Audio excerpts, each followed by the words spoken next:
Hello friends, সবাইকে welcome জানাই নতুন একটি ভিডিওতে। এই মুহূর্তে যে আপডেটের দিকে আমরা নজর রাখবো সেটি হচ্ছে মহা সংকটে 2012 প্রাথমিক টেটের ওএমআর। 2012 সালের টেট ওএমআর নিয়ে এবার কলকাতা হাইকোর্টে নতুন মামলা। 2014 টেটের পর অবশেষে এবার 2012 প্রাথমিক টেট ওএমআর নিয়ে মামলা হলো। আরটিআই রিপ্লে পাওয়ার পর অরিজিনাল ওএমআর শিট না পেয়ে হাইকোর্টে মামলা। 2014 সালের টেটের মতো ঠিক একই রকম ভাবে 2012 টেটেও ডিজিটাইজড ওএমআর সরবরাহ করায় সেই ওএমআর এর বৈধতা নিয়ে প্রশ্নচিহ্ন। ফলে মামলা গড়ালো কলকাতা হাইকোর্টে। এই মামলার বিস্তারিত আপডেট এবং কি কি তথ্য বেরিয়ে এসে বিস্তারিত থাকবে এই ভিডিওর মধ্যে। কোনো রকম স্কিপ না করে শেষ পর্যন্ত দেখতে থাকুন। ভিডিওটি ভালো লাগলে অবশ্যই লাইক এবং কমেন্ট করে যাবেন। চ্যানেলটিতে নতুন হলে অবশ্যই সাবস্ক্রাইব করে রাখার অনুরোধ রইল। পাশে থাকা বেল আইকনটি অবশ্যই অন করে রাখবেন পরবর্তী ধরনের আপডেট সঙ্গে সঙ্গে পাওয়ার জন্য। তো চলুন বন্ধুরা, ভিডিওটি শুরু করা যাক। আমরা জানি 2014 সালে যে প্রাথমিক টেট নিয়েছিল প্রাথমিক শিক্ষা পর্ষদ, সেই টেটের ওএমআর মূল্যায়ন করার জন্য এস বাসুরাই কোম্পানি তারা বরাত নিয়েছিল এবং সেই সমস্ত ওএমআর গুলো মূল্যায়ন করার পর সেগুলোর ডিজিটাইজ ফর্মে তারা নিয়ে আসে, অর্থাৎ টেক্সট টাইপিং ফরম্যাটে নিয়ে আসে। ঠিক একই রকম ভাবে 2012 সালে যে প্রাথমিক টেট হয়েছিল সেই টেটেরও বরাত নিয়েছিল এই এস বাসুরাই কোম্পানি।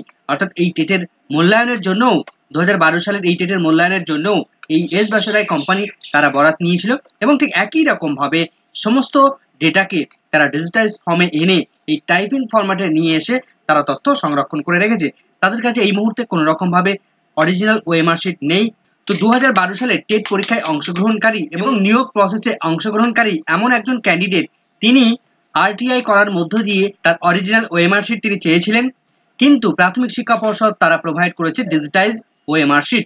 যে ওএমআর শিট নিয়ে বিভিন্ন মহল বিভিন্ন সময় প্রশ্নচিহ্ন তুলেছে যে এই ডিজিটাইজ ওএমআর শিট এডিটেবল, যে কোনো সময় এটাকে ম্যানিপুলেশন করা যায়। তো এই ক্যান্ডিডেট তিনি তার ডিজিটাইজ ওএমআর এ দেখতে পান যে তিনি মাত্র 27 নাম্বার পেয়েছেন, কিন্তু তিনি দাবি করছেন যে হয়তো তিনি বেশি নাম্বার পেতেন। তার দাবি যে এই ডিজিটাইজ ওএমআর শিট ম্যানিপুলেশন হয়েছে, এর বৈধতা সে মানছে না।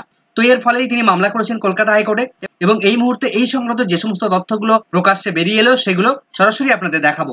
তো এই ক্যান্ডিডেট যে আরটিআই করেছিল তার রিপ্লাই আমরা দেখতে পাচ্ছি। তো তিনি যে অ্যাপ্লিকেশনটা করেছিলেন সাবজেক্ট কি রয়েছে, reply under the relevant provision of the RTI act 2005। তো এই ক্যান্ডিডেট তিনি দুবার আরটিআই করেছিলেন, এটা আমরা সেকেন্ড আরটিআই রিপ্লাই দেখতে পাচ্ছি। Reference your RTI application dated 10/8/2015 তারিখে তিনি একটা আরটিআই করেছিলেন এবং 18 জানুয়ারি 2016 তারিখে আরেকটি আরটিআই করেছিলেন। তার নাম্বার এখানে আমরা দেখতে পাচ্ছি।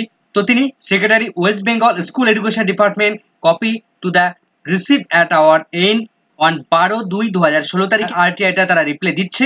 তো যে ইনফরমেশনটা তিনি জানতে চেয়েছেন, my marks of written test and interview and answer script of the examination of the application whose roll number under the landlodger category অর্থাৎ ইসি ক্যাটাগরি রয়েছে। অর্থাৎ এই ক্যান্ডিডেট তিনি জানতে চেয়েছিলেন তিনি লিখিত পরীক্ষায় কত পেয়েছেন, ইন্টারভিউ কত পেয়েছেন এবং তার অ্যান্সার স্ক্রিপ্ট অর্থাৎ অরিজিনাল ওএমআর শিট তিনি জানতে চেয়েছিলেন। তার পরিপ্রেক্ষিতে কি রিপ্লাই দেওয়া হচ্ছে, attested copy of digitized data showing the score as 27 has already been supplied। এর আগের আরটিআই রিপ্লাইতে এই ক্যান্ডিডেটকে যে ডিজিটাইজ ডেটা সরবরাহ করা হয়েছিল সেখানে তিনি 27 নাম্বার পেয়েছিলেন এবং সেটাই তারা এই আরটিআই রিপ্লাইতেও সেটাই জানাচ্ছে যে তিনি 27 পেয়েছেন। The original OMR sheet of TET 2012 had long been destroyed to make space for the next state। অর্থাৎ এই 2012 সালের টেটের অরিজিনাল ওএমআর শিট ধ্বংস করা হয়েছে, ডিস্ট্রয় করা হয়েছে, তার কারণ পরবর্তী যে টেট পরীক্ষা নেওয়া হবে তার জন্য যথার্থ পরিমাণে স্পেস প্রয়োজন রয়েছে। অর্থাৎ 2014 সালের এর পরবর্তী টেট, সেই টেটে যথেষ্ট পরিমাণে ওএমআর শিটগুলো রাখার জন্য স্পেস প্রয়োজন, সেই জন্য আগের টেটের ওএমআর শিটগুলো তারা ডিস্ট্রয় করে ফেলেছে। This position has been accepted by the honourable Kolkata high court beside the west Bengal information commission. এই বিষয়টি কলকাতা হাইকোর্ট তো তারা অ্যাকসেপ্ট করে নিয়েছে এবং তার পাশাপাশি ওয়েস্ট বেঙ্গল ইনফরমেশন কমিশন তারাও অ্যাকসেপ্ট করে নিয়েছে। তিনি সেকেন্ড যে প্রশ্নটি রেখেছিলেন, last empanel candidates marks under the land loser EC category for assistant teacher in primary. অর্থাৎ এই ল্যান্ডলসার ইসি ক্যাটাগরিতে লাস্ট যিনি চাকরি পেয়েছেন অ্যাসিস্ট্যান্ট টিচার পদে তার স্কোর পয়েন্ট কত ছিল।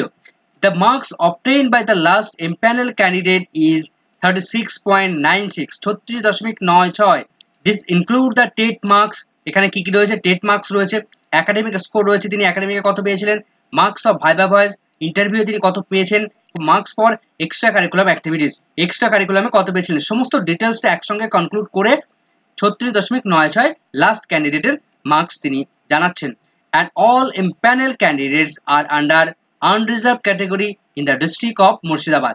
সব থেকে একটা ভাইটাল লাইন, যেখানে কোনো রিজার্ভেশন ঠিকঠাক ভাবে মানা হয়নি, কারণ এখানে পরিষ্কারভাবে বলা রয়েছে অল এমপ্যানেল ক্যান্ডিডেট, সমস্ত এমপ্যানেল ক্যান্ডিডেট যাদেরকে এমপ্যানেল করা হয়েছে আর আন্ডার আনরিজার্ভ ক্যাটাগরি, সবাই আনরিজার্ভ ক্যাটাগরির মধ্যে চাকরি পেয়েছেন। তাহলে রিজার্ভেশন যে রয়েছে, ইসিদের যে রিজার্ভেশন রয়েছে, সেই রিজার্ভেশন তাহলে কি মানা হয়নি? তো সমগ্র বিষয়টা নিয়ে তিনি কলকাতা হাইকোর্টের দ্বারস্থ হয়েছেন এবং এই মুহূর্তে আমরা দেখে নেব এই ক্যান্ডিডেটকে এখানে যেটা বলা হয়েছে অলরেডি বিন সাপ্লাইড, অর্থাৎ এই যে ডিজিটাইজ ডেটা সাপ্লাই করা হয়েছে, সেই ডিজিটাইজ ডেটাটা কি সাপ্লাই করা হয়েছে আমরা দেখব। তো আমরা দেখতে পাচ্ছি সেই ক্যান্ডিডেটের ডিজিটাইজ ওএমআর শিট অবশেষে 2014 পর 2012 সালের টেটের ডিজিটাইজ ডেটা, ডিজিটাইজ ওএমআর প্রকাশ্যে এলো। তো টেট 2012 এখানে পরিষ্কারভাবে উল্লেখ করা রয়েছে, দেখতে পাচ্ছেন ওএমআর এভালুয়েশন, এবং তিনি টোটাল কত পেয়েছেন, এখানে 4 নাম্বার রয়েছে, পেজটি অনেকটা ঝাপসা রয়েছে। তো টোটাল এই মার্কসটা এখানে দেখা যাচ্ছে যে 27 নাম্বার তিনি টোটাল পেয়েছেন। 2014 ঠিক একই রকম ভাবে এভাবে কিন্তু ডিজিটাইজ তথ্যগুলো তুলে রাখা হয়েছে। এবার আমরা দেখব তিনি কি দাবি নিয়ে মামলা করেছেন, বিস্তারিত কি আপডেট রয়েছে আমরা দেখে নেব। তো পিটিশনাররা মূল যে দাবিটা জানিয়েছে সেটা বলা হচ্ছে যে it appears from the documents supplied that, পিটিশনারকে ইতিমধ্যে যে ডকুমেন্টসটা সাপ্লাই করা হয়েছে সেখান থেকে পরিষ্কার একটা বিষয় নজরে তিনি লক্ষ্য করতে পারছেন, the xerox copy of the original OMR sheet also has not been supplied to the applicant. অর্থাৎ এই ক্যান্ডিডেট তিনি দাবি জানিয়েছিলেন যে অরিজিনাল যে ওএমআর শিট, সেই ওএমআর শিটের জেরক্স কপি তাকে প্রদান করা হোক, কিন্তু প্রাথমিক শিক্ষা পর্ষদের তরফ থেকে সেই অরিজিনাল ওএমআর শিটের জেরক্স কপি তাকে প্রদান করা হয়নি। Under the RTI act, application is entitled to a copy of answer script even for inspection of not supplied in respect of the original OMR sheet. RTI act অনুসারে applicant তিনি original answer স্ক্রিপ্টের একটা copy তিনি চেয়েছিলেন, যেটা তার পাওয়ার কথা ছিল, কিন্তু অরিজিনাল ওএমআর শিট সেটা তাকে সরবরাহ করা হয়নি বা অরিজিনাল অ্যান্সার স্ক্রিপ্ট তাকে সরবরাহ করা হয়নি।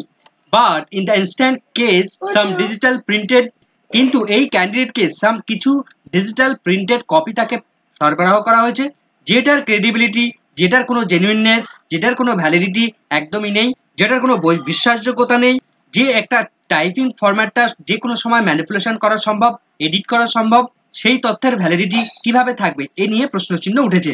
And applicant has reason to believe that the same is nothing but a manufactured document which does not reflect the performance of the applicant in the written examination.